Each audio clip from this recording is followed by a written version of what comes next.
Covid e gallerie. Vediamo i numeri della crisi dell'arte. Tutti noi sappiamo che il mondo dell'arte e della cultura continua ad avere un grande impatto dalla pandemia da coronavirus che non ha risparmiato le grandi o piccole istituzioni pubbliche, così come le private.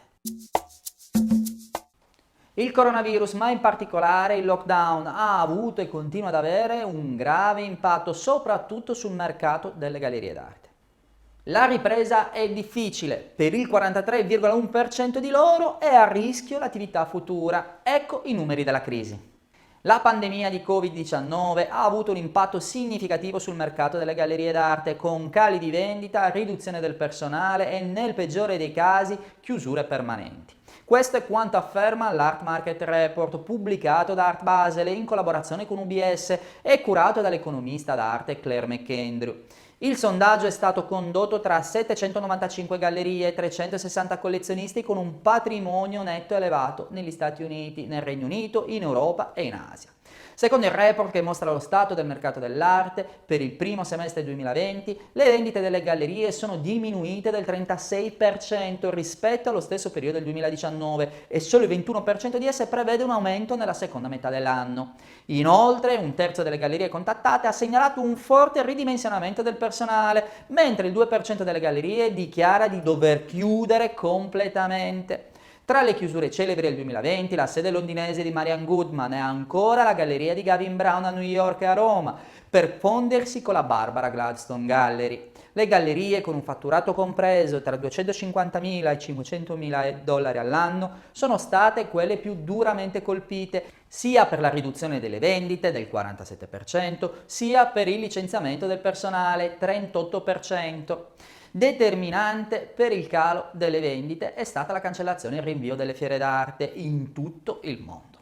Nel 2020 gli introiti delle gallerie provenienti dalle fiere sono stati il 16% rispetto al 46% del 2019. Vediamo un attimo le gallerie italiane che registrano una crisi senza precedenti. I fatturati ridotti drasticamente non permettono più il peso delle spese vive. C'è una riduzione delle consulenze, nonché una revisione totale dei modelli di business, sino a considerare l'interruzione completa delle attività. L'ANGMAC, Associazione Nazionale Gallerie d'Arte Moderna e Contemporanea, ha condotto tra marzo e maggio 2020 un'indagine su quasi 200 gallerie associate e non. I dati non sono per nulla incoraggianti e più volte il presidente Mauro Stefanini, a nome di tutte le gallerie, ha richiesto l'intervento del ministro Franceschini a supporto del settore senza ottenere ancora una concreta risposta. Dall'indagine è emerso che nel trimestre per il 40,3% delle gallerie intervistate il fatturato si è ridotto di oltre il 70% e la sospensione delle fiere ha ovviamente inciso notevolmente, mettendo in discussione la pianificazione dell'attività e la stessa sopravvivenza.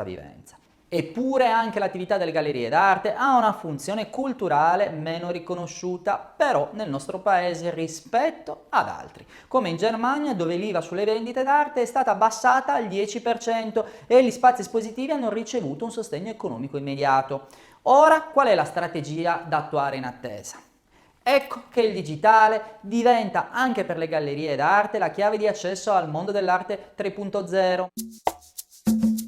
Ma diventa ancora una volta più importante comprendere le differenze di approccio alla vendita, alla comunicazione, alla promozione dell'arte sul digitale rispetto al fisico, per evitare inutili e dispendiosi tentativi. Ne ho parlato nell'ebook Arte post-coronavirus, dove ci sono le strategie digitali per gli operatori dell'arte. E tu cosa aspetti? Lo trovi online?